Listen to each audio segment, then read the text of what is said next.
وانشق البحار. بسم الله الرحمن الرحيم. إن الحمد لله نحمده ونستعينه ونستغفره ونعوذ بالله من شرور أنفسنا ومن سيئات أعمالنا من يهده الله فلا مضل له ومن يضلل فلا هادي له وأشهد أن لا إله إلا الله وحده لا شريك له وأشهد أن محمدا عبده ورسوله أما بعد. Ya, pada kesempatan kita kali ini kita insya Allah akan membahas sedikit masalah-masalah penting yang berkaitan di bulan Dzulhijjah. Karena kita alhamdulillah sudah masuk di bulan Dzulhijjah, maka kita akan membahas beberapa permasalahan penting yang harus kita ketahui. Pembahasan yang pertama yang perlu kita sampaikan tentang keutamaan bulan Dzulhijjah. Bulan Dzulhijjah itu 10 hari yang pertama bulan Dzulhijjah merupakan hari-hari yang terbaik. Sehingga berarti kita sekarang ini di hari-hari yang terbaik. Bahkan ada beberapa riwayat yang menjelaskan 10 hari awal bulan Dzulhijjah itu hari terbaik di dunia. Sehingga alhamdulillah kita bersyukur kepada Allah Ta'ala, kita masih merasakan kehidupan di hari-hari yang terbaik ini. Allah di dalam Al-Quran sampai bersumpah dengan 10 hari awal bulan Dzulhijjah ini yang menunjukkan akan keutamaannya. Sebagaimana Allah Ta'ala berfirman, wal fajr walayalin ashr, demi waktu fajar dan hari-hari yang 10, hari-hari yang 10, walayalin ashr. Terjadi perbedaan pendapat di kalangan ulama ahli tafsir. Walayalin ashr, hari yang 10 itu apa? Ada yang mengatakan walayalin ashr itu 10 hari akhir bulan Ramadan, dan ada yang mengatakan walayalin ashr itu 10 hari awal bulan Dzulhijjah. Dan jumhur, mayoritas para ulama, dan itu yang dikuatkan oleh Imam Ibnu Katsir, sampai beliau mengatakan wahwa sahih, dan itu pendapat yang sahih, yaitu bahwa 10 hari yang Allah bersumpah di surat Al-Fajr itu adalah 10 awal bulan Dzulhijjah. Demikian juga Allah Ta'ala berfirman dalam surat Al-Hajj ayat 28 tentang perintah untuk memperbanyak zikir kepada Allah Ta'ala di ayyamin ma'lumatin, hari-hari yang jelas. Allah Ta'ala berfirman wa yadhkuru smallahi fi ayyamin ma'lumatin ala ma razaqahum min bahimatil an'am. Hendaknya mereka berzikir kepada Allah Ta'ala di hari-hari yang jelas atas karunia yang Allah berikan kepada mereka dari binatang ternak. Ayyamin ma'lumat, hari-hari yang jelas. Jumhur ulama mengatakan bahwa itu adalah Asyuru Dzulhijjah, 10 awal bulan Dzulhijjah, dan itu pendapatnya Abdullah bin Umar, pendapatnya Abdullah bin Abbas.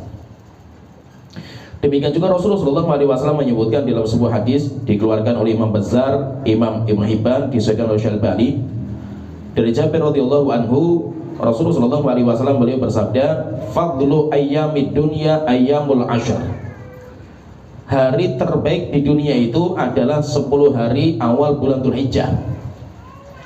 Qila, Rasulullah ditanya, wala mithluhunna fi sabilillah, apakah demikian juga jihad ya Rasulullah, yaitu bisa mengalahkan jihad?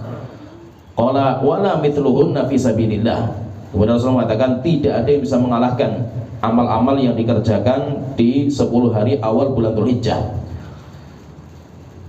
Menunjukkan apa? Menunjukkan bahwa 10 hari awal bulan Dzulhijjah itu hari yang sangat mulia, sehingga orang-orang yang beramal di hari-hari itu pahalanya luar biasa besarnya.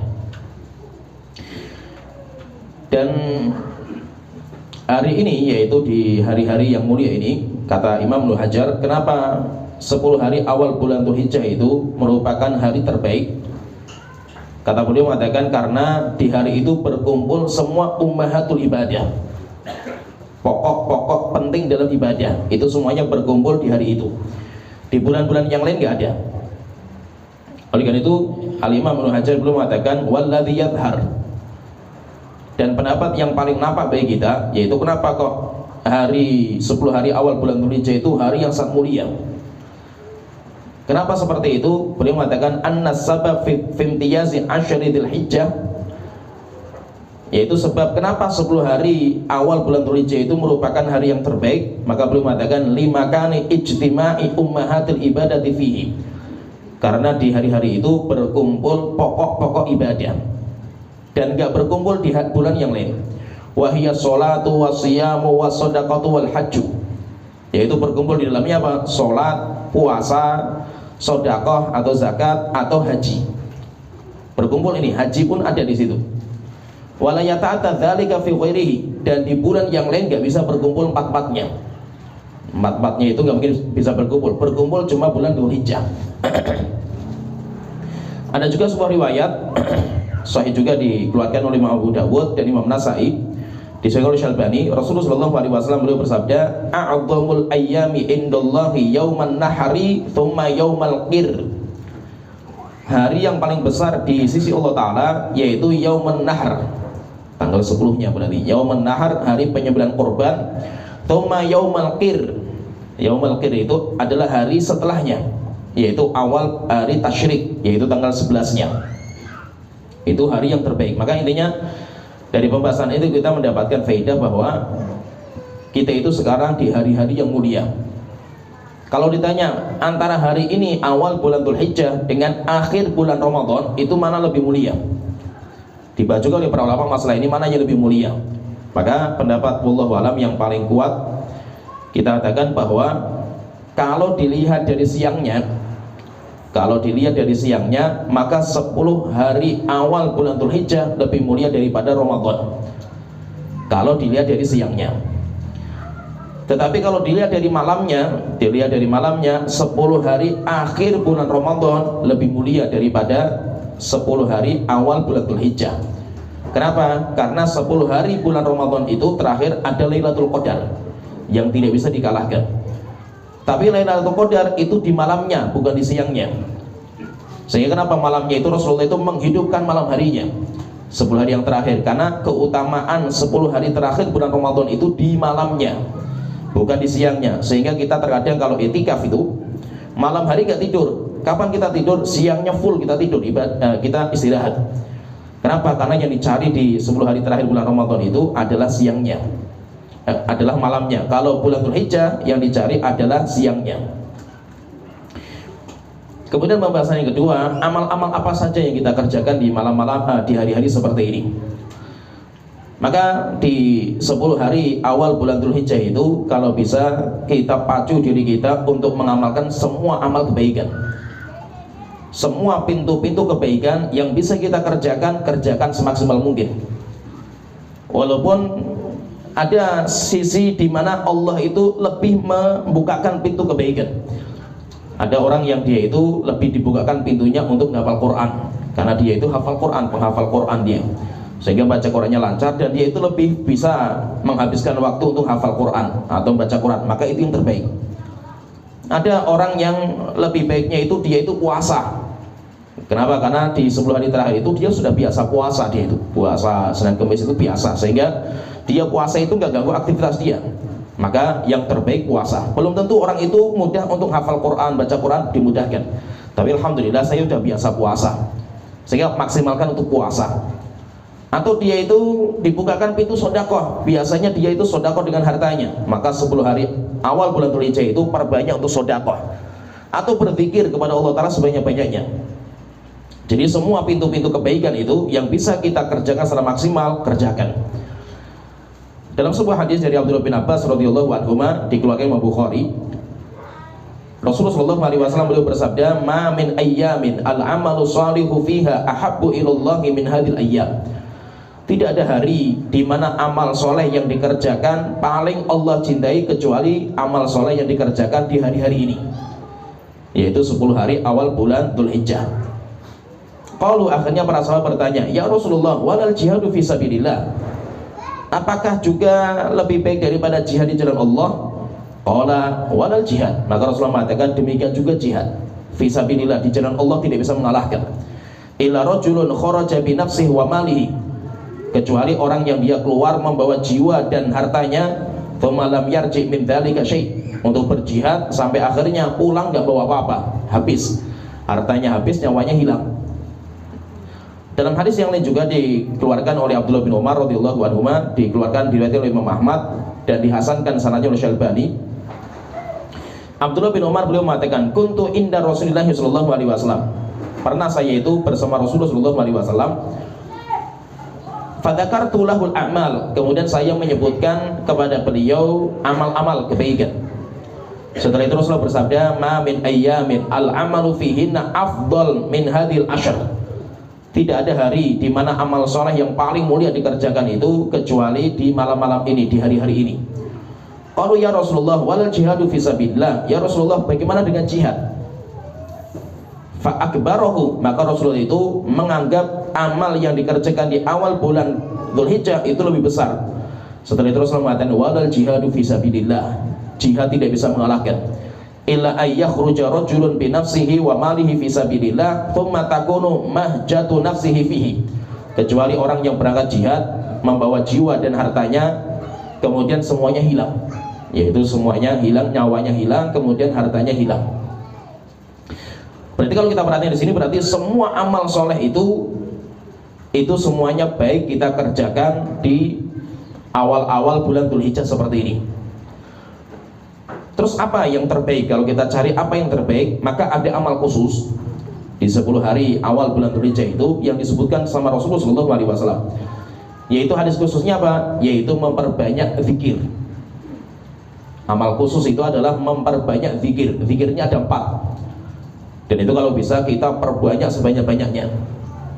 Sebagaimana dalam sebuah hadis dari Abdullah bin Umar dikeluarkan oleh Imam Ahmad, Rasulullah SAW beliau bersabda, ma min ayyamin a'dzam indallahi wala ahabbu ilaihi al-amalu fihinna min hadhil ayyamil ashr. Tidak ada hari-hari yang paling besar di sisi Allah dan paling Allah cintai siapa yang beramal di dalamnya kecuali 10 hari awal bulan Dzulhijjah ini. Setelah itu Rasulullah memberikan petunjuk apa amal yang terbaik, maka Rasulullah mengatakan fa'akthiru fihinna minat tasbihi wa tahlili wa takbiri wa tahmid. Maka perbanyak di hari-hari ini untuk bertasbih, bertahlil, bertakbir, bertahmid. Yaitu ada 4 ucapan yang paling mulia. Dan itu sebagian ulama sampai mengatakan itu amal khusus yang harus kita kerjakan di 10 hari awal bulan Dzulhijjah ini. Yaitu apa yang kita katakan, kita memperbanyak membaca 4. Dan 4 ini kata Rasulullah juga dalam hadis yang lain, ucapan yang paling Allah cintai. Yaitu apa? Yaitu tasbih, tahmid, tahlil, takbir. Kita katakan subhanallah. Ya, jadi apa yang kita ucapkan? Subhanallah, walhamdulillah, wala ilaha illallah, wallahu akbar. Jadi ada 4 ucapan kita gabungkan jadi satu dan itu perbanyak di lisan kita. Subhanallah, walhamdulillah, wala ilaha illallah, wallahu akbar. Disebutkan oleh Imam Bukhari. Imam Bukhari menyebutkan bahwa kana Ibnu Umar wa Abu Hurairah radhiyallahu anhuma. Dahulu Abdullah bin Umar dan Abu Hurairah radhiyallahu anhuma yakhrujani ila suq fi ayyamil ashr. Beliau berdua berangkat menuju pasar setiap hari di 10 hari awal bulan Dzulhijjah ini. Mereka ke pasar, Abdullah bin Umar dan Abu Hurairah ini bukan untuk belanja, bukan untuk menjual barang, bukan. Tapi tujuannya untuk mengingatkan orang untuk bertakbir, memperbanyak berzikir. Yukabbironi, ketika masuk pasar beliau ngangkat suara takbir, ngangkat suara. Akhirnya orang-orangnya di pasar itu dengar kalimat takbirnya mereka. Akhirnya semuanya ikut takbir, sampai akhirnya pasar itu goncang dengan takbirnya mereka. Yaitu sampai pasar itu menggema dengan suara takbir. Kenapa? Karena diingatkan sama Abu Hurairah, diingatkan sama Abdullah bin Umar. Dengan cara masuk pasar diangkat suara takbirnya. Akhirnya semuanya bertakbir sampai goncang pasar itu. Itu maksudnya menunjukkan berarti amal khusus yang harus kita perbanyak di 10 hari awal bulan Dzulhijjah itu kita memperbanyak zikir. Kita memperbanyak berzikir kepada Allah Ta'ala. Zikir yang terbaik yang tadi kita sebutkan ada 4 ucapan, subhanallah, tasbih, walhamdulillah, tahmid, wala ilaha illallah, tahlil, wallahu akbar, takbir. Itu ucapan yang terbaik. Kemudian ada ibadah lain juga Nanti kalau masalah masalah zikir itu nanti ada namanya zikir mutlak atau takbir. Takbir itu nanti ada takbir mutlak, nanti ada takbir muqayyad di bulan Dzulhijjah itu. Kalau takbir mutlak itu kapan saja kita punya waktu kosong, kita memperbanyak untuk mengingat nama Allah sebanyak-banyaknya. Itu kalau kita pengen takbirnya itu takbir mutlak. Kemudian yang kedua, kalau takbirnya itu takbir muqayyad. Muqayyad itu apa? Takbir yang dikaitkan dengan selesainya sholat di hari penyembelihan kurban tanggal 10 sampai hari tasyrik. Jadi 4 hari. 4 hari itu kalau kita sholat fardu, selesai sholat nanti kita berzikir. Selesai fardu kita berzikir. Nah, itu takbir yang dikaitkan dengan selesai sholat fardu, maka itu dinamakan dengan takbir muqayyad. Terus pelaksananya kayak apa takbir muqayyad ini? Khilaf juga di antara para ulama masalah ini pelaksanaannya. Ada yang sholat langsung takbir selesai sholat, assalamualaikum warahmatullahi, assalamualaikum warahmatullahi, Allahu akbar, Allahu akbar, dan yang lainnya selesai. Ada yang mengakhirkan, jadi zikir biasa, zikir selesai sholat, setelah itu ketika dia mau keluar itu baru dia itu bertakbir. Kalau pendapatnya Sulaiman, beliau mengatakan zikir sholat dulu, setelah itu baru takbir. Itu kalau pendapatnya Sulaiman. Jadi zikir sholat, karena selesai sholat itu ya ibadah yang mulia itu berzikir berkaitan dengan sholatnya. Setelah itu kita itu takbir ketika kita itu selesai zikir dari sholat, setelah itu takbir kita. Walaupun masalah ini masalah khilafiyah. Kalau yang diamalkan di Pekalongan, kalau saya melihat itu mereka mayoritas itu mereka langsung takbir, salam, kemudian langsung takbir, kemudian setelah itu baru berzikir, zikir sholat. Kemudian nanti diantara amal juga yang bisa kita kerjakan itu adalah puasa. Amal itu adalah puasa. Nah nanti ketika puasa itu nanti ada 2. Puasa di 10 hari awal bulan Dzulhijjah itu nanti ada 2. Yang pertama puasa khusus, dinamakan dengan siyam, yaitu khusus yang itu memang sangat dianjurkan. Itu cuma 1 hari, yaitu tanggal 9 Dzulhijjah. Dinamakan dengan puasa Yaumu Arafah. Puasa hari Arafah itu khusus 1 hari saja, dan itu pahalanya luar biasa. Kemudian yang kedua, puasa yang mutlak, puasa yang umum. Kapan itu? Mulai tanggal 1 sampai tanggal 9. Yang penting apa? Di hari-hari itu kita itu kalau bisa berpuasa. Kalau kita mampu puasa. Mau puasanya dapatnya 2 hari, dapatnya 3 hari, atau semuanya kita bisa mengerjakan, alhamdulillah. Tetapi apa? Intinya puasa yang inti itu cuma tanggal 9-nya. Nah, kalau kita itu tidak bisa puasa selama 9 hari, ya sudah, kita siapkan puasa tanggal 9-nya. Tapi kalau kita bisa dari tanggal 1 kita puasa, maka alhamdulillah itu termasuk amal yang pahalanya besar, karena bisa kita kerjakan di hari-hari mulia ini. Disebutkan di dalam sebuah riwayat dari seorang wanita, dia mengatakan, haddatsatni ba'du azwajin Nabi sallallahu alaihi wasallam, telah mengabarkan kepada saya sebagian istrinya Rasulullah, anna Nabi sallallahu alaihi wasallam kana yasumu Asyura, bahwasanya Rasulullah itu puasa Asyura tanggal 10 Muharram, wa tis'an min Dzulhijjah, 9 Dzulhijjah, wa thalathata ayyam min kulli syahr, dan Rasulullah itu puasa 3 hari setiap bulannya. Hadis dikeluarkan oleh Imam Nasai, disahihkan oleh Syalbani. Kata Imam Nawawi, beliau mengatakan siyamuha, puasa 9 Dzulhijjah, yaitu tanggal 9 Arafahnya itu mustahabun istihbaban syadidan, sangat-sangat dianjurkan. Puasanya itu sangat-sangat dianjurkan. Kenapa dianjurkan? Karena bisa menghapuskan dosa 2 tahun. Puasa Arafah itu bisa menghapuskan dosa selama 2 tahun. Sebagaimana sebuah riwayat dari Abu Qatadah dikeluarkan oleh Muslim, Rasulullah SAW beliau bersabda, siyamu yaumi arafata yukaffiru sanataini, puasa pada hari Arafah bisa menghapus dosa selama 2 tahun, madiyatan wa mustaqbilatan, setahun yang lalu dan setahun yang akan datang. Wasiyamu Asyura yukaffiru sanatan madiyatan, sedangkan puasa Asyura itu menghapuskan dosa setahun. Nah, berarti menunjukkan apa? Menunjukkan intinya di antara ibadah yang bisa kita kerjakan di hari-hari ini adalah puasa.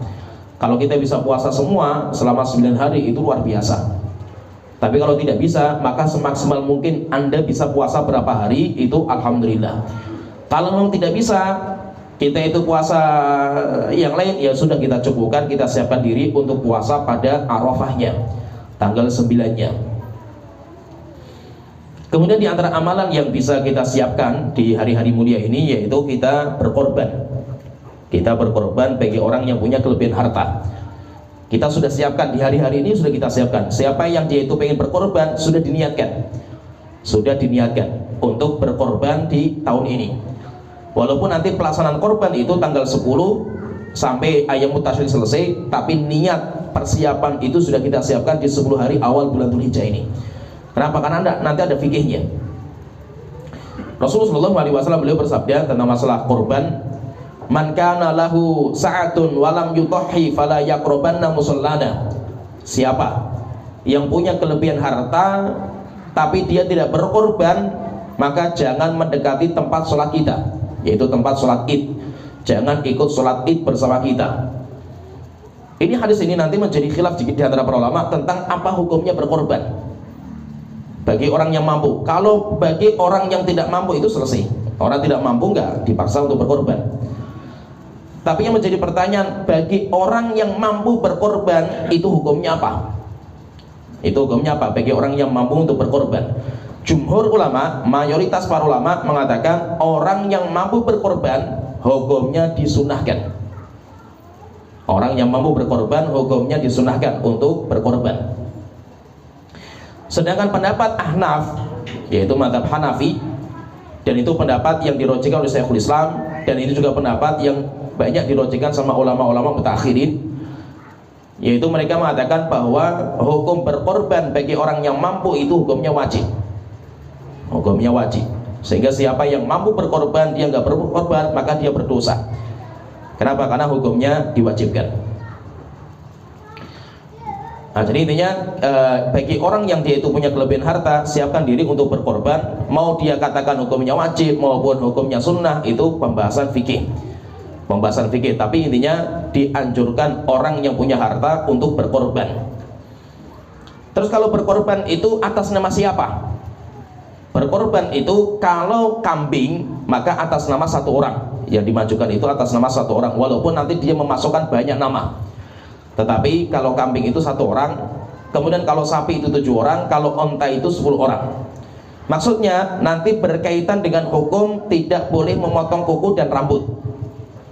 Misalkan ini saya contohkan, misalkan kalau seandainya ada orang satu keluarga iuran, suami istrinya itu iuran untuk berkorban, beli kambing iuran setengah-setengah, dengan hartanya suami dan hartanya istri setengah-setengah, dia itu iuran. Terus atas nama siapa itu? Ya, maka namanya itu harus satu, namanya itu cuma satu, walaupun yang lain dimasukkan. Kenapa? Karena nanti satu orang ini tidak boleh motong kuku, tidak boleh motong rambut sampai korbannya itu disembelih. Contohnya lagi misalkan kegiatan di sekolah, orang-orang pada iuran santri-santri itu, kemudian nanti mereka beli kambing, beli sapi, maka tidak boleh nama semuanya itu atas nama mereka semua. Kalau atas nama mereka semuanya namanya sedekah, tidak dinamakan korban. Korban itu kalau memang mereka itu belinya kambing, ya berarti cuma satu namanya itu, cuma teman-temannya bisa dimasukkan, itu dinamakan dengan korban. Jadi nama satu orang itulah yang nanti nggak boleh potong kuku, potong rambut. Dan sebagian ulama mengatakan korban itu nama yang dicantumkan itu, yaitu nama sebagai pengkorban itu adalah orang yang hidup, bukan orang yang mati. Sehingga orang yang mati tidak boleh dia itu berkorban. Kenapa? Karena nanti ada fikihnya, ada hukumnya itu. Jadi kalau orang mati misalkan, boleh nggak saya itu sedekah atas nama bapak saya yang sudah meninggal? Maka itu menjadi khilaf panjang nanti di antara ulama. Ada yang mengatakan boleh, nggak ada masalah kalau secara bolehnya boleh. Tetapi wallahu alam yang terbaik bukan seperti itu. Yang terbaik apa? Yang terbaik korban atas nama orang yang masih hidup. Setelah itu keluarga yang meninggal itu diikutkan. Keluarga yang meninggal itu diikutkan. Dan itu yang dikerjakan sama Rasulullah. Rasulullah punya istri yang meninggal, Khadijah. Tapi Rasulullah tidak pernah beliau itu berkorban atas nama Khadijah.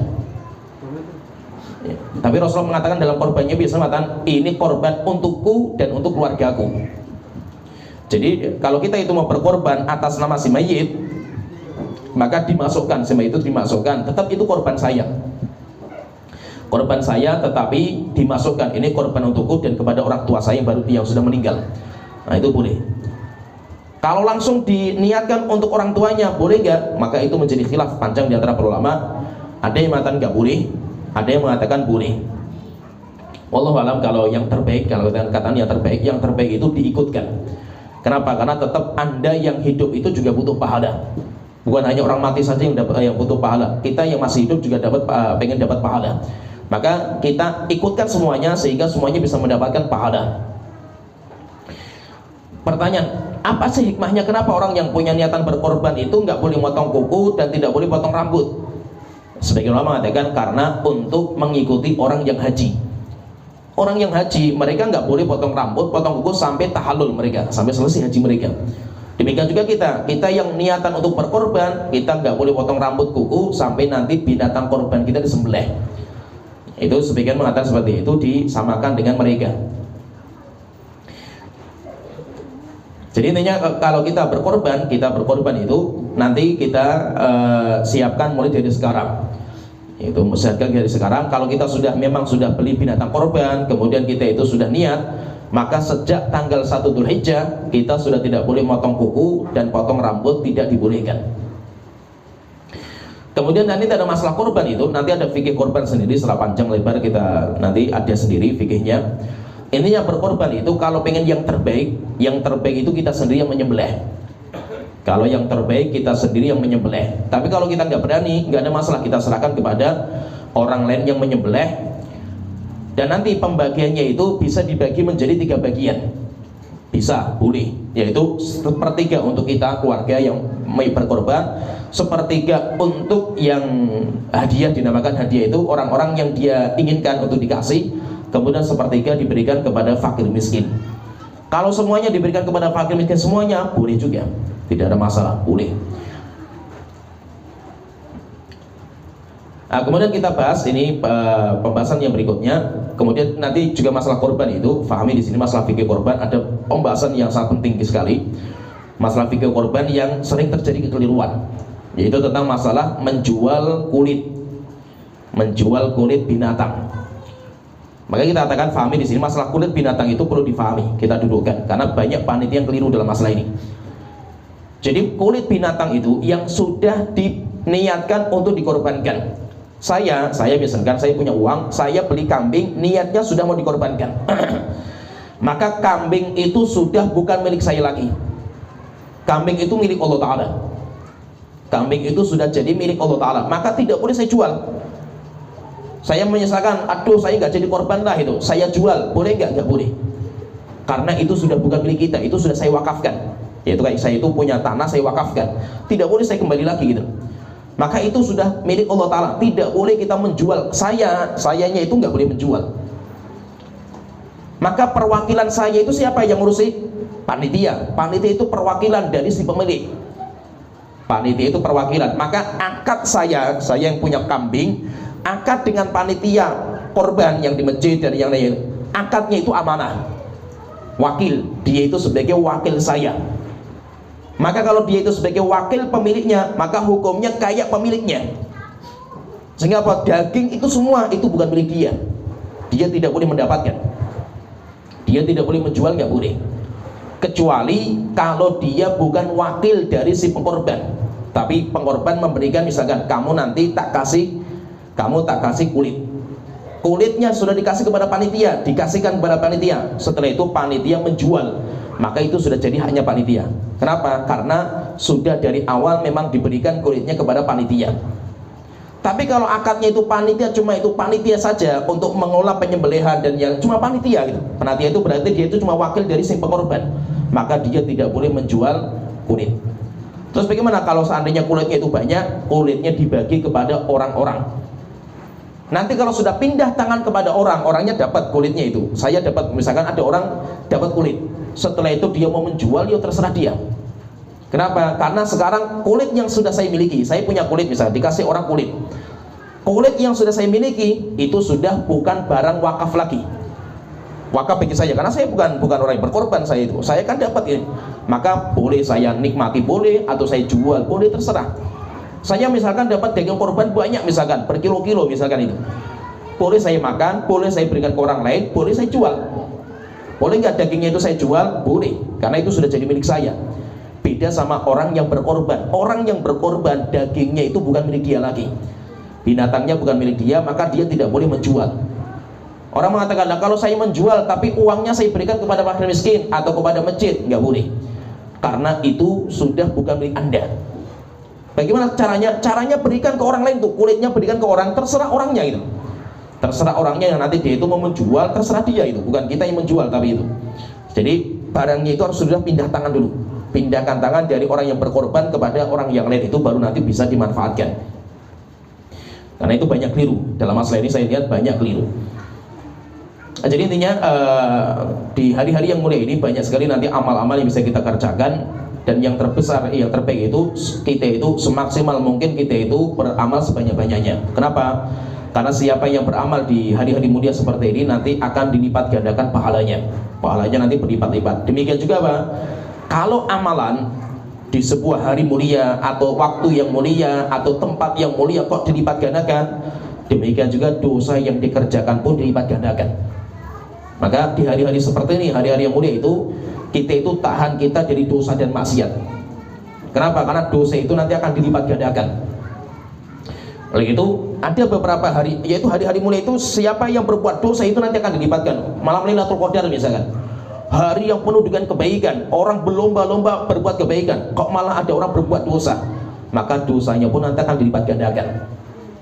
Tempat-tempat yang mulia, Masjidil Haram, Masjidil Aqsa, Masjid Nabawi, itu tempat-tempat yang luar biasa, orang berebut untuk datang ke sana itu. Orang di sana malah berbuat dosa dan maksiat di tempat-tempat ini, maka nanti dosanya dilipat gandakan. Orang pengen menjadi keluarganya Rasulullah gitu. Namanya kita pengen menjadi keluarganya Rasulullah, semuanya pengen itu. Ada orang yang masuk dalam keluarganya Rasulullah, entah menjadi istrinya atau anaknya, kemudian berbuat dosa dan maksiat, dosanya berlipat-lipat.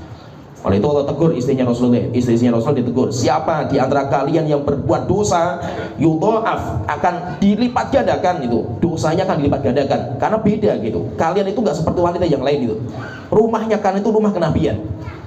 Itu berarti menunjukkan apa? Siapa yang berbuat dosa di waktu-waktu yang mulia seperti ini, dia pun nanti juga dosanya dilipat gandakan. Kenapa? Karena waktu-waktu yang mulia seperti ini bukan waktunya berbuat dosa kita ini, tapi waktunya kita itu untuk beribadah kepada Allah Ta'ala. Bukan berarti dosa di waktu-waktu yang lain itu dibolehkan, enggak. Dosa di waktu-waktu yang lain tetap enggak dibolehkan, tapi nanti derajat dosanya itu beda. Derajat dosanya itu beda. Dosa yang dikerjakan di waktu-waktu yang mulia nanti akan dilipatkan berlipat-lipat dia itu. Kemudian masalah yang ketiga yang kita bahas, penting sekali yang masalah yang ketiga ini menjadi alasan kenapa tema pembahasan kita ini kita ganti, karena ini banyak dipertanyakan, yaitu tentang bagaimana pelaksanaan puasa Arafah kita dan sholat Id kita. Kenapa? Karena di Indonesia beda dengan pemerintah Saudi Arabia. Ini sehingga kita harus pelajari sedikit supaya kita tahu fikihnya. Yang perlu kita pahami di sini intinya, perlu saya sebutkan, ada namanya matlak. Ada namanya matlak. Matlak itu adalah wujudnya hilal, yaitu tempat di mana hilal itu akan kelihatan. Jadi tingkatan-tingkatan di mana matlak itu tempat munculnya hilal. Itu namanya matlak. Ulama sepakat dalam masalah ini bahwasanya setiap tempat itu punya matlak sendiri-sendiri, yaitu matlak itu munculnya hilal sendiri-sendiri. Itu sepakat para ulama itu dalam masalah ini. Cuma yang menjadi perbedaan, apakah perbedaan matlak itu menjadi perkara yang membolehkan untuk perbedaan dalam penetapan ibadah atau tidak? Ini menjadi khilaf di antara para ulama. Yaitu maksudnya di sini, ini kembali nanti semuanya itu kepada perbedaan matlak. Kenapa kok Saudi sama Indonesia itu beda gitu? Karena matlaknya beda. Matlak itu penetapan awal bulannya beda, hilalnya itu beda. Mungkin hilal di sini itu nggak kelihatan, di Saudi kelihatan, sehingga mereka sudah mulai hari awal bulan, sini belum. Terus kita ikut yang mana ini dalam masalah ini tuh? Maka kita pahami dulu, pertama kita pahami matlak itu memang berbeda-beda. Cuma yang menjadi khilaf, apakah perbedaan matlak itu berpengaruh terhadap penetapan ibadah atau tidak? Karena ada ibadah-ibadah itu yang, apalagi ibadah yang tahunan atau bulanan, itu nanti patokannya itu pakai rembulan. Sedangkan ibadah yang dia itu dikerjakan harian, untuk penetapan waktu itu patokannya pakai matahari. Patokannya pakai matahari. Jadi ada matahari, ada rembulan. Matahari untuk standar waktu kalau ibadahnya itu harian, rembulan untuk ibadah yang standarnya bulanan atau tahunan. Sehingga penetapan awal Ramadan, penetapan nanti hari raya Idul Fitri, kemudian penetapan Dzulhijjah, itu semuanya pakainya rembulan. Nah, rembulan itu ada matlaknya hilal. Matlaknya hilal, muncul hilal, kelihatan hilal itu. Nah, itu setiap tempat itu bisa beda-beda. Maka di situ terjadilah khilaf di antara para ulama.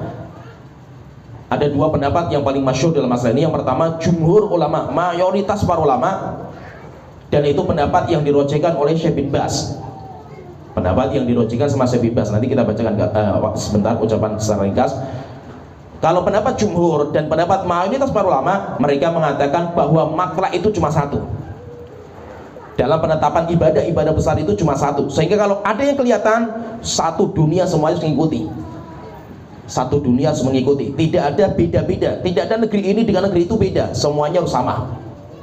Semuanya harus sama. Ini pendapat jumhur ulama. Maka itu Syekh bin Baz belum mengatakan, setelah menyebutkan khilaf yang panjang dalam masalah ini, beliau mengatakan walladzi yadharuli, yang nampak bagi saya, anna ikhtilafaha la yu'athir, perbedaan matlak itu enggak berpengaruh. Wa anal wajib huwal amalu bi ru'yatil hilali sauman wa iftaran wa tadhiyatan mata thabatat ru'yatuhu thubutan syar'iyyan fi ayyi baladin ma. Beliau mengatakan yang menjadi standar kewajiban itu kelihatan hilal.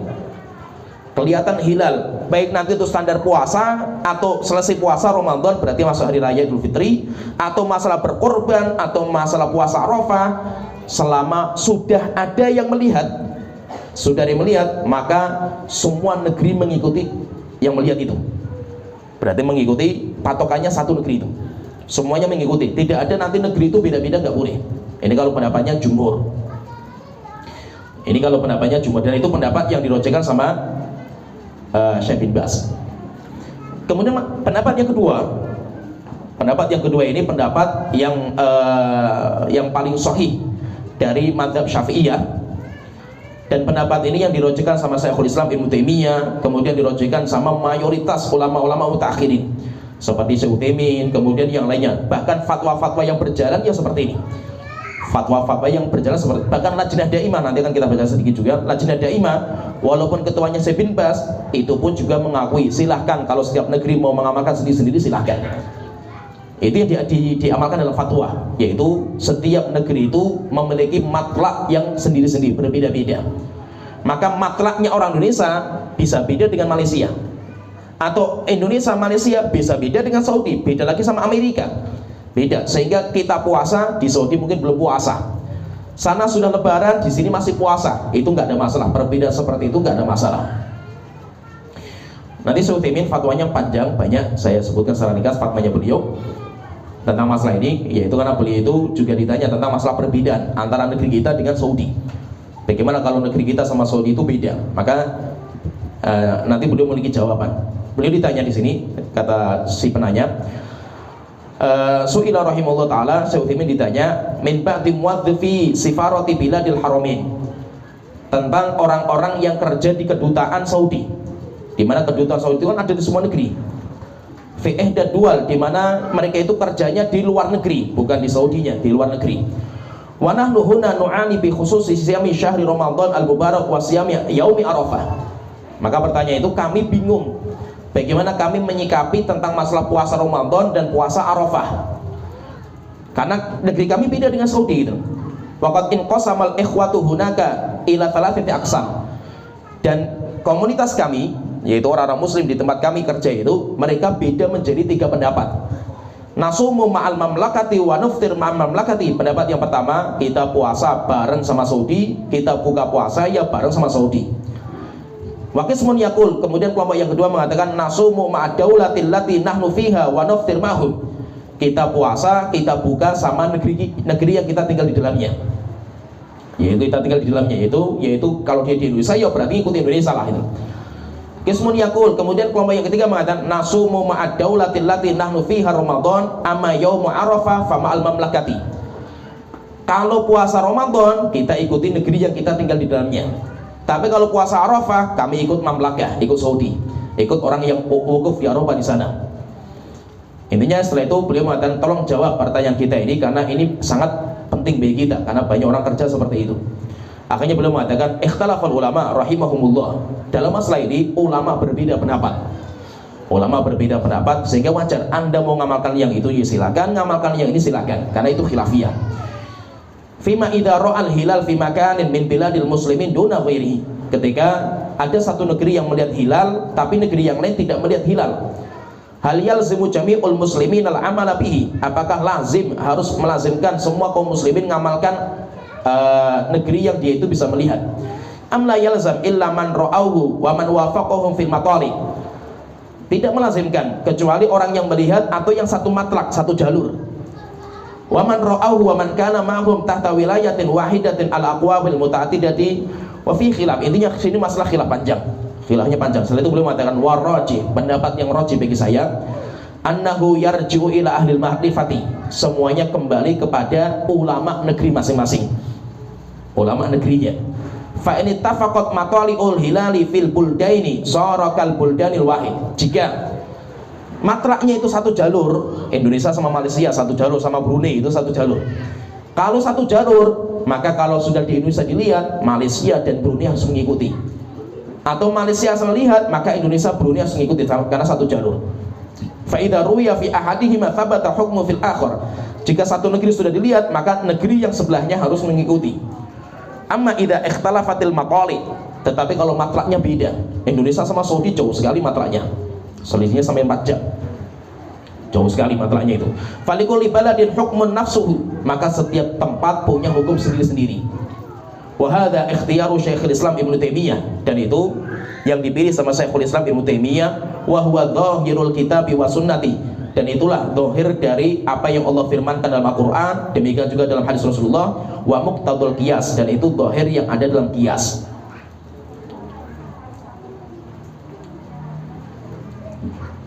Demikian juga Syekh Utsaimin nanti ditanya juga masalah ini juga yang berkaitan dengan yaitu pertanyaan itu mirip dengan pertanyaan orang desa, yaitu kondisinya kita, tapi jawabannya hampir sama. Jadi intinya kalau kita perhatikan di sini, intinya para ulama itu berbeda pendapat tentang masalah matlak, bagaimana kita itu menyikapi masalah matlak. Tapi yang paling bagus kalau bagi saya itu fatwa yang paling bagus itu fatwa Lajnah Daimah, itu yang paling bijak. Saya bacakan fatwa beliau secara lengkap karena ini bagus sekali. Sebagai gambaran kepada kita tidak usah ngotot-ngototan dalam masalah ini. Kita toleransi, kita puasa ya silahkan, sebelah kita nggak puasa ya silahkan. Kenapa? Karena ini tuh masalah khilaf biasa, masalah seperti ini tuh masalah biasa. Yang nggak biasa itu kalau khilaf itu dijadikan ajang untuk permusuhan, untuk gontok-gontokan, itu menjadi masalah. Saya bacakan fatwa dari Lajnah Daimah dan itu bagus sekali. Saya lihat paling intinya paling bagus lah Lajnah Daimah itu, paling bijak, karena di Lajnah Daimah itu banyak ulama di situ. Kalau mereka bisa bersatu pendapat mereka itu luar biasa. Lajnah Daimah ditanya sama seorang yang bertanya, nahnul at-thalabatul muslimina fil wilayatil muttahidati wa Kanada. Kami mahasiswa muslim yang belajar di Amerika dan Kanada. Yusadifuna fi kulli bidayati li syahri Ramadan muskilatan. Setiap awal Ramadan mesti ada muskilah di kita. Tusabbibu inqisamal muslimina ila thalathati firaqin, sampai akhirnya orang muslim di tempat kami, di negeri kami terpecah menjadi 3 golongan. Firqatun tasumu bitaharril hilal fil baldatil lati yaskununahu fiha. Kelompok yang pertama puasa seperti hilal yang dilihat di negeri kami. Itu kalau kita bisa melihat hilal, ya udah kita puasa. Wa firqatun tasumu ma bidayatis siyami fil mamlakatil arabiyyatis saudiyati. Kelompok yang kedua, mereka mengikuti Saudi Arabia. Firqatun tasumu inda wusuli khobarin min ittihadi thalabatil muslimin fi Amerika. Kelompok yang kedua, jika ada kabar yang sudah melihat hilal entah Saudi ataupun yang lain, kita ikuti, yaitu kita ikuti yang paling awal. Akhirnya setelah itu beliau ditanya, terus mana pendapat yang paling kuat dalam masalah ini? Maka setelah itu beliau mengatakan, Lajnah Daimah mengatakan, nanti ada beberapa poin yang penting yang beliau sampaikan, saya sebutkan. Qad sabaqa an nadhara majlisu hay'ati kibaril ulama bi mamlakatil arabiyyatis saudiyati fi hadhihi masalah. Dalam masalah ini, majelis ulama MUI-nya negeri Saudi Arabia sudah duduk lama, diskusi lama dalam masalah ini. Kenapa? Karena sering sekali ditanya masalah seperti ini. Akhirnya kita sudah diskusi lama, yaitu lajnah daimahnya mereka, Hay'ah Kibarul Ulama, yaitu MUI-nya Negeri Saudi Arabia. Wa asdara fiha qararan madmunuhu mayani. Akhirnya setelah mereka diskusi lama di antara ulama ini, akhirnya mereka membuahkan kesepakatan. Kesepakatannya ada beberapa poin yang perlu kita sampaikan. Yang pertama, ikhtilafu matali'il ahillati minal umuri lati alimat bid-darurati hissan wa aqlah. Perbedaan matlak dalam menetapkan awal bulan, yaitu hilal, itu memang berbeda secara akal dan kenyataan, itu memang berbeda, dan kita itu mengakui, dan itu nggak ada khilaf. Walam yakhtalif fihi ahadun minal ulama, tidak ada satu orang pun yang menyelisih akan adanya perbedaan matlak. Wa innama waqa'al ikhtilaf, tetapi yang terjadi khilaf itu baina ulama'il muslimin, yang terjadi di kalangan para ulama muslimin, fi i'tibari ikhtilafil matali' wa adami i'tibari. Apakah perbedaan matlak itu diakui dalam menetapkan ibadah atau tidak? Nah, jadi yang itu perbedaannya cuma di situ. Setelah itu mengatakan. Kemudian yang kedua, mas'alatu i'tibari ikhtilafil matali' wa adami i'tibarihi minal masail nadhariyah. Ini beliau sampaikan. Masalah kita itu mengakui perbedaan matlak atau tidak, itu masalah ijtihadiyah. Itu masalah khilafiyah allati lil ijtihadi fiha majal, di mana perbedaan pendapat itu wajar gitu. Perbedaan pendapat itu wajar. Wal ikhtilafu fiha waqi, dan khilaf di antara para ulama itu terjadi, sehingga bahwa tidak ada cara kecuali kita itu saling menghormati. Kita itu saling menghormati, nggak usah memaksakan pendapat kita. Mimman lahum sya'nu fil ilmi wad din, dan semua yang bicara itu adalah ulama-ulama yang punya ilmu dan punya agama. Wa huwa minal khilafi sya'i alladhi yu'jaru fihi al-musibu ajrain. Setelah itu belum mengatakan, ini perbedaan yang boleh, di mana siapa yang benar akan mendapatkan dua pahala, ajrul ijtihad wa ajrul isabah. Yang pertama pahala karena dia itu semangat mencari kebenaran, yang kedua pahala karena dia itu benar. Wa yu'jaru fihi al-mukhti'u ajrul ijtihad, sedangkan yang keliru pendapatnya, dia itu mendapatkan satu pahala. Setelah itu beliau mengatakan, waqad ikhtalafa ahlul ilmi fi hadhil mas'alati ala qaulin. Dalam masalah ini ulama terbagi menjadi dua pendapat. Faminhum man ra'a i'tibara ikhtilafil matali'. Di antara mereka ada yang mengatakan bahwa perbedaan matlak itu diakui, sehingga bahwa setiap tempat itu punya matlak sendiri-sendiri, sehingga ibadah bisa beda-beda nanti itu. Wa minhum man lam yara i'tibarahu. Ada juga ulama yang tidak menganggap perbedaan, sehingga tidak boleh berbeda-beda di semua tiap negara, nggak boleh. Setelah itu beliau, saya ringkaskan karena panjang sekali ini. Setelah itu beliau mengatakan dalil-dalil. Setelah itu saya sebutkan wa nadhran lil i'tibaratin ra'at hal i'atu wa qudratuha. Maka karena melihat banyak sekali problem dalam masalah ini, yaitu masalah dua pendapat, kalau kita paksa itu terjadi problem. Wa nadhran ila annal ikhtilaf fi hadhil mas'alati laysat lahu atharun tukhsha awaqibuha.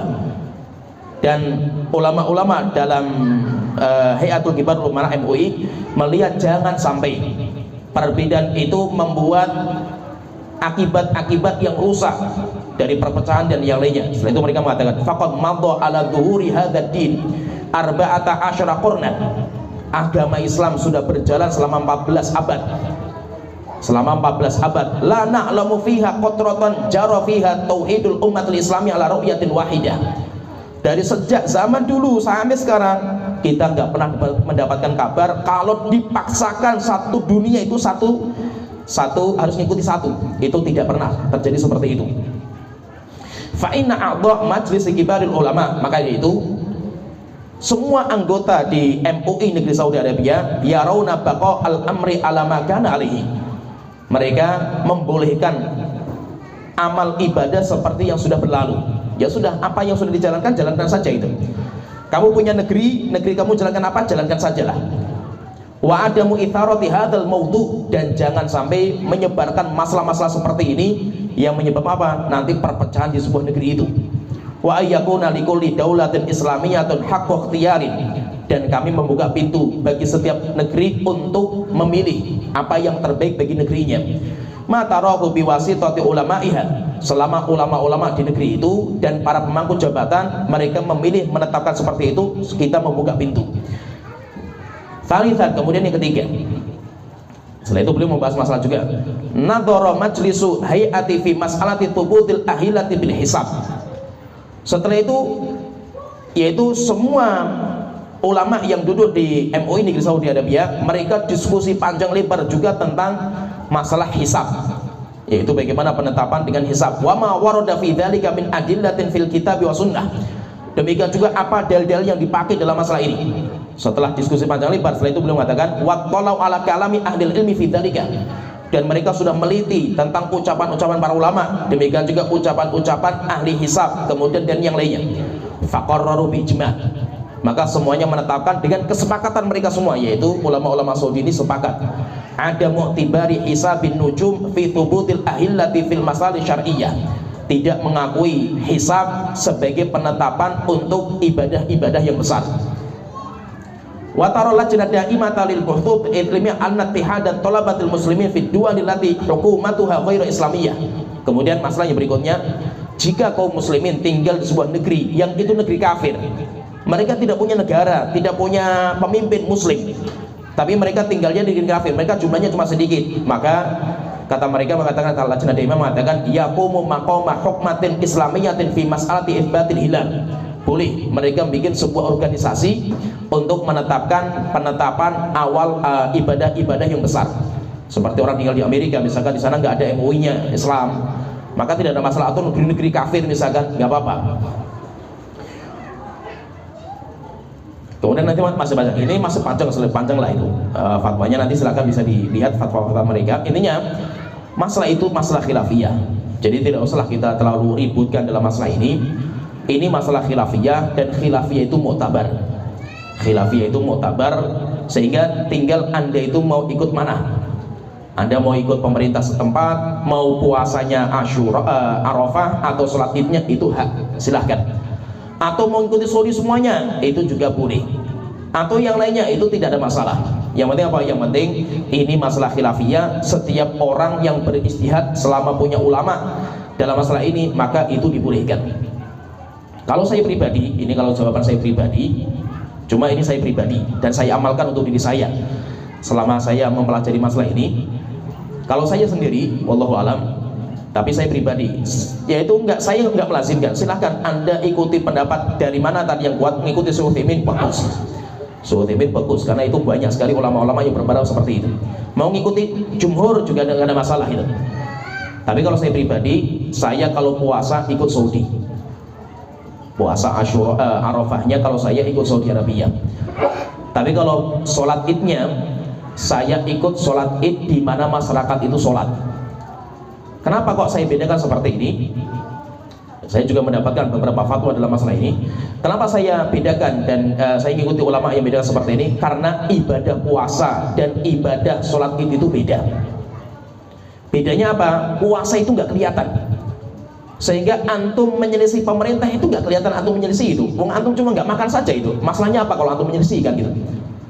Sehingga apa? Sehingga puasa itu bisa ibadah sendiri-sendiri. Ya, tidak harus kita itu menyelisih pemerintah. Wong kita nggak kelihatan penyelisihan kita. Wong kita ibadah pun istri kita mungkin nggak tahu kita puasa kan gitu. Sehingga apa? Ibadah puasa itu beda dengan ibadah sholat id. Sholat id syiar Allah yang sangat nampak. Sehingga ketika itu berbeda-beda, maka akan menunjukkan perpecahan yang dahsyat di kaum muslimin itu. Maka kalau saya puasa, saya lebih menjaga aman. Saya puasanya itu ikut Saudi Arabia. Kenapa saya ikutnya Saudi Arabia? Karena puasa itu dinamakan oleh Allah Rasulullah itu dengan puasa Arafah. Arafah itu berkaitan dengan wukufnya. Walaupun ini semuanya ada bantahan. Apa yang saya ucapkan mesti banyak ulama yang membantah. Ada juga ustaz yang membantah, itu biasa. Maka nanti antum ngaji sama ustaz yang lain, mungkin pendapat saya dibantah, itu enggak ada masalah itu. Karena itu masalah istihad dia. Jadi kalau pendapat saya enggak, kalau saya mengatakan kalau Arafah itu berkaitan dengan wukuf. Kenapa berkaitan dengan wukuf? Karena orang yang wukuf di Arafah, mereka mendapatkan pahala besar dari Allah Ta'ala dengan cara dihapuskan dosa mereka. Sampai mereka itu kalau orang yang wukuf itu, mereka itu pahalanya seperti dihapuskan dosa kayak bayi baru lahir mereka itu. Sedangkan orang yang tidak haji, tidak bisa haji, maka Allah memberikan karunia besar kepada mereka dengan puasa. Puasa manfaatnya menghapuskan dosa, walaupun cuma 2 tahun, itu sudah luar biasa bagi kita. Sedangkan orang yang bisa haji, mereka dihapuskan dosa sampai mereka itu kayak baru lahir gitu. Sehingga apa berarti? Berarti puasa itu sebagai amalan untuk mengganti wukuf kalau kita nggak bisa haji gitu. Ya, bisa dipahami ya maksudnya ucapan saya. Sehingga orang yang bisa haji, ibadah terbesarnya mereka Arafah. Sebagaimana Rasulullah mengatakan al-hajju Arafah, haji itu ya Arafah. Bagi yang tidak mampu, karena kita itu nggak bisa berangkat haji, ya sudah, kita ibadah kita itu ya puasa. Ibadah kita itu puasa. Maka itu wallahu alam, kalau pendapat saya ikuti pendapat itu. Namun untuk urusan menampakkan sholat idnya, saya menampakkan sholat id atau tidak besoknya itu, maka saya ngikuti mayoritas masyarakat saya. Supaya apa? Supaya tidak terjadi perpecahan dalam sholat id yang nampak seperti ini. Terus bagaimana kita ikut pemerintah atau Muhammadiyah dalam masalah ini? Yang menjadi iskal juga, yang menjadi bingungnya para ulama itu, sampai banyak juga yang bingung juga dalam masalah ini. Kenapa? Di Indonesia itu kondisinya tuh kayak kondisi aneh bin ajaib gitu. Aneh bin ajaib itu dalam satu negeri saja itu banyak perbedaan gitu loh. Kecuali kalau satu negerinya bersatu kan gitu. Ini satu negerinya itu banyak pendapat dan itu dilegalkan sama pemerintah gitu. Sehingga apa? Satu negeri saja beda-beda gitu loh. Terus kita ikut yang mana itu? Wallahu alam, kalau menurut pendapat saya, selama pemerintah Indonesia itu melegalkan perbedaan, kecuali kalau zaman Pak Soeharto dulu nggak boleh beda, kecuali harus sama pemerintah, itu berarti kita pemerintah harus. Tapi ketika zaman sekarang kan enggak, bahkan terkadang di sebuah tempat di mana ormas Muhammadiyah besar di tempat itu, yuk nggak ada yang ikut pemerintah sama sekali kan gitu. Dan pemerintah juga asing-asing saja dengan presiden seperti ini kan itu. Maka kalau pendapat saya pribadi, wallahu alam, kita sholat bersama masyarakat kita. Kita sholat id yang ditampakkan bersama masyarakat kita supaya tidak berpecah belah di kalangan masyarakat. Maksudnya apa? Kalau memang masyarakat kita itu mayoritas ikut pemerintah, maka sudah kita ikut sholat bersama pemerintah. Kalau mayoritas masyarakat kita itu ikutnya itu Muhammadiyah, ya sudah, kita ikut bersama Muhammadiyah. Paham ya? Supaya apa? Supaya kita dalam satu tempat nggak gontok-gontokan gitu. Akhirnya apa? Ini sholatnya ikut pemerintah. Oh, kamu berarti ikut golongan yang sana, ormas yang A. Oh, kamu berarti ormas B. Ribut lagi nanti. Kita gara-gara ikut sholat bersama mereka, kita ditutup ormasnya mereka. Ini seperti ini. Akhirnya ya ribut nanti seperti itu. Maka kalau saya, wallahu alam, pendapat saya, sholat yang nampak itu ikut mayoritas masyarakat kita. Mayoritas masyarakat kita ikut apa, ya sudah kita ikuti. Tetapi kalau puasanya, kalau pendapat saya pribadi, wallahu alam, saya ikut puasa Saudi, yaitu Arafah. Saya ikut Arafah, wukuf di Arafah. Silakan nanti kalau mau ikuti yang lain silakan. Itu urusan saya pribadi. Setelah saya meneliti ya seperti ini. Walaupun mungkin saya nanti belajar lagi, mungkin semakin panjang saya belajar, mungkin saya akan berbeda pendapat saya, mungkin namanya ilmu akan bertambah. Tapi selama ini kok saya lebih yakin, lebih kuat dengan pendapat seperti ini. Ya sebenarnya sini mungkin mudah-mudahan bisa difahami apa yang saya sampaikan. Kalau memang Anda nanti mendapatkan ustadz yang lain menyampaikan yang berbeda, nggak usah ribut, nggak usah ngotot-ngototan, nggak usah gontok-gontokan, nggak usah fanatik-fanatikan. Ulama saja mereka nggak mau difanatiki, maka jamaah pun juga jangan seperti itu. Ini masalah khilafiyah, muktabar, semuanya mengaku ini masalah khilaf. Maka itu intinya lapang dadalah. Silakan Anda ambil pendapat A, ya silakan, tapi hormati pendapat yang lain. Ya sampai sini, mudah-mudahan bisa bermanfaat. Wa akhiru da'wana alhamdulillahirabbil alamin, sallallahu alaihi Muhammad wa ala alihi washabihi ajmain.